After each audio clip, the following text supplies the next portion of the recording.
A nossa ideia principal é explorar desses casos os procedimentos que foram realizados, as consequências e as lições aprendidas de cada caso como esse.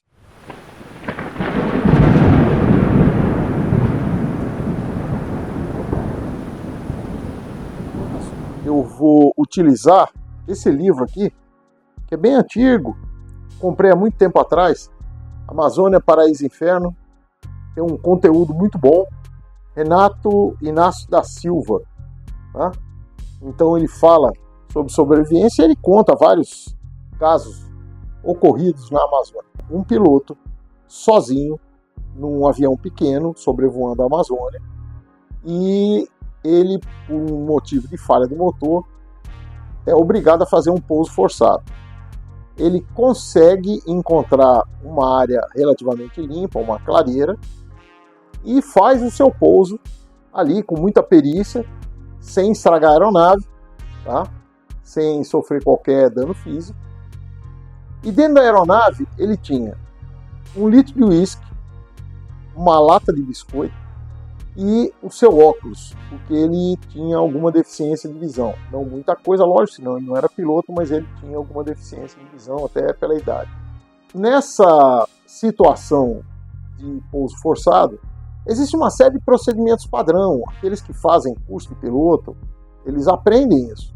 Eles têm acesso ao material e, às vezes, até a cursos de sobrevivência para poder tirar o seu brevet e poder andar particularmente nas áreas mais isoladas, né? E no caso a Amazônia é aquilo que nós já conhecemos, né? Todos os senhores já ouviram falar, já talvez tenham pensado a respeito, talvez não tenham visto exatamente como é, mas é uma coisa assim exuberante. Você voa Belém do Pará até o Acre, uma quantidade de muitos quilômetros e horas de voo, e você tem um tapete verde por baixo, né? Uma selva exuberante, uma selva intacta, e neste voo, certo? Imaginem-se vocês caindo na selva amazônica. Se vocês viverem essa situação, vocês vão encontrar a mesma selva que portugueses e às vezes até espanhóis, como Orellana, viveram em 1540, 1500 e alguma coisa. Ou seja, a selva está do mesmo jeito, com os mesmos perigos, os mesmos animais, as mesmas dificuldades. Tudo isso vai influenciar na sua capacidade de sobrevivência se você não tiver conhecimento técnico nenhum. O que aconteceu com esse piloto? Então vamos lá. Ele faz o seu pouso e por algum motivo se afastou do avião. Obviamente toda aeronave que está no ar, se não é um voo clandestino, ela tem um plano de voo, ela é acompanhada, e caso ela desapareça ou deixe de fazer contato, a Força Aérea Brasileira é acionada através do seu serviço aéreo de resgate para fazer o resgate dessa tripulação, dos passageiros ou dos destroços da aeronave. O SAR, na época, né, era só o SAR, Serviço Aéreo de Resgate, foi acionado, esteve lá, e quando chegou, encontrou o avião intacto no chão. Dentro do avião, esse material que eu falei, 1 litro de uísque, uma lata de biscoito e o seu óculos, e o piloto sumiu. O que fez esse piloto abandonar a sua aeronave?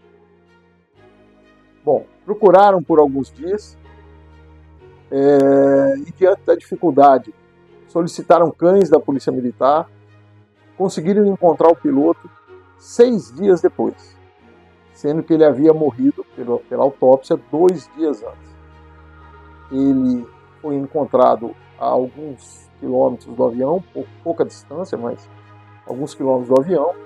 Ele caiu de um barranco, quebrou perna, braço, e lá ficou e não conseguiu mais se recuperar. Quebrou costela, provavelmente deve ter perfurado o pulmão.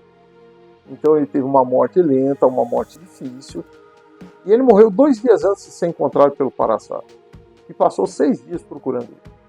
O que fez esse piloto abandonar a sua aeronave, tendo dentro dela o uísque, que não é um líquido muito ideal para o sobrevivente, mas serve como, por exemplo, para primeiros socorros, é álcool, né? Então serve para desinfetar uma ferida, alguma coisa assim.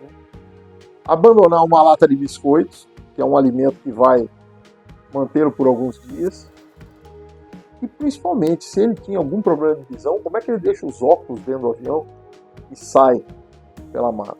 Provavelmente ele foi andar, tinha a intenção de andar próximo da mata, e como aqueles que já estiveram lá sabem que a gente anda 30 metros dentro da selva, e se não tiver com bússola, se não tiver muito marcado o caminho, orientado, você vai se perder, você não sabe mais para onde vai. É tudo igual. Então ele deve ter entrado alguns metros na mata, não conseguiu voltar para a aeronave e saiu andando até cair naquele barranco. Então, ele talvez esqueceu que é muito mais fácil a gente encontrar um avião numa clareira do que encontrar um piloto andando sozinho no meio do ar. Ele se afastou da aeronave, entrou na selva de forma imprudente, porque ele deixou seu óculos, ele deixou seu alimento. Não houve, provavelmente, um planejamento que levou a esse fatídico resultado. Mas nós pudemos acompanhar essa história triste de um piloto que sobreviveu pela sua perícia, mas depois que botou o pé no chão, fez uma série de coisas que não deveriam ter sido feitas, não deveriam acontecer. E, infelizmente, levou à morte dele. Então é isso aí. Essa é a nossa primeira historinha. Essa primeira história tem um final triste. Mais à frente eu vou contar uma outra história de um outro piloto e o final é diferente. E vocês vão perceber por quê. Nessas histórias, o nosso grande objetivo é mostrar a vocês as condutas corretas, as suas consequências e as lições aprendidas de cada coisa. Então não abandone a aeronave, não saia de perto da área do acidente, porque a área do acidente é mais fácil ser encontrada do que uma pessoa sozinha. Procure verificar após o acidente todos os recursos que você possui, então comida, água, lâminas, material para acender fogo, etc. Então o avião tem muitas coisas que podem ser aproveitadas, né? Tem uma bateria que pode ser utilizada para acender fogo, uma série de coisas. Isso aí nós vamos ver ao longo dos nossos vídeos. Então, não abandonar a área que é mais fácil de ser encontrada. Fazer um inventário do seu material. Tá? Planejar a sua sobrevivência. E executar aquilo que você planejou. Criar uma rotina. Guardem essas palavras que nós vamos ver essas lições repetidas em outras histórias. Lembre-se sempre, prepare-se e sobreviva.